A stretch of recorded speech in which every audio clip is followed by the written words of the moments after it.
नमस्कार साथियों। सुशांत सिंह राजपूत केस में एनसीबी की जो जांच जारी थी, एनसीबी जो अपनी जांच की जो चार्जशीट रिपोर्ट उसने दाखिल करी है, उसमें उन्होंने 33 लोगों के खिलाफ चार्जशीट दाखिल किया है। दाखिल करने के बाद रिया चक्रवर्ती के जो वकील हैं मान सिंधे, उन्होंने अपना रिएक्शन देते हुए ये कहा है कि मुझे उम्मीद थी कि ऐसी ही चार्जशीट आएगी। उन्होंने कहा है कि इस केस में कोई दम नहीं है।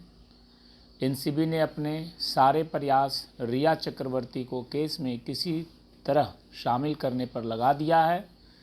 जितनी भी मात्रा में 33 आरोपियों के पास से मादक पदार्थ पकड़ा गया है, वह उनके सामने कुछ भी नहीं है। जितना मुंबई पुलिस नारकोटिक्स व अन्य एयरपोर्ट कस्टम का एक कांस्टेबल एक रेड या ट्रैप में पकड़ लेता है, तो उनका ये कहना है कि जितना भी ये ड्रग्स पकड़ा गया है रिया और उनके जितने भी सहयोगी हैं उनके पास से, वो कुछ नहीं है, बिल्कुल नहीं। एक छोटी सी मात्रा है जो कि एक कांस्टेबल भी किसी गली मोहल्ले में कहीं भी पकड़ लेता है। तो वकील साहब का ये कहना है कि इससे कुछ नहीं होगा और ये केस में कोई जान नहीं है, ये केस खारिज हो जाएगा। ये केस से सब हमारे जो आरोपी हैं रिया चक्रवर्ती, सौमिक चक्रवर्ती, ये सब बरी हो जाएंगे, ऐसा उनके वकील का कहना है।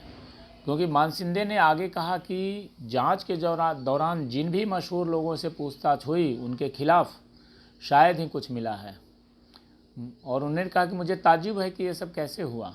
चार्जशीट में लगाएगा आरोपों के आधार बहुत ही कमज़ोर हैं और एनडीपीएस एक्ट के सेक्शन 67 के तहत रिकॉर्ड किए गए बयान तूफान सिंह के मामले में सुप्रीम कोर्ट के फैसले के बाद लिए गए हैं।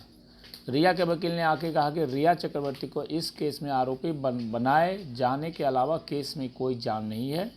हाई कोर्ट ने भी जमानत देते हुए किसी भी ड्रग ट्रेड में कथित फाइनेंसिंग को नकार दिया था। आखिर में जीत हमारी होगी, सत्यमेव जयते, ये कहना है रिया चक्रवर्ती के वकील का।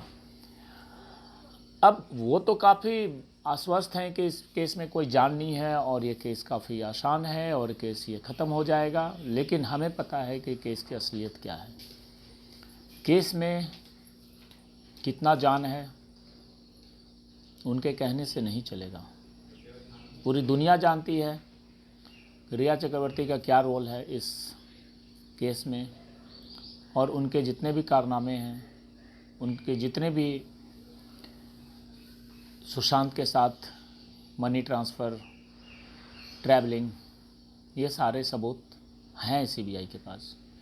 एक ड्रग एंगल था जिस पे उनका वकील का ये दावा है कि ड्रग एंगल में कुछ नहीं है, लेकिन मेन जो सीबीआई है, सीबीआई का एंगल अभी कुछ नहीं आया है। सीबीआई के एंगल के बाद हमें सब कुछ असलियत पता चलेगा, इसलिए इनके स्टेटमेंट से कुछ नहीं होने वाला है। असली बात तो सीबीआई बताएगी। जय हिंद।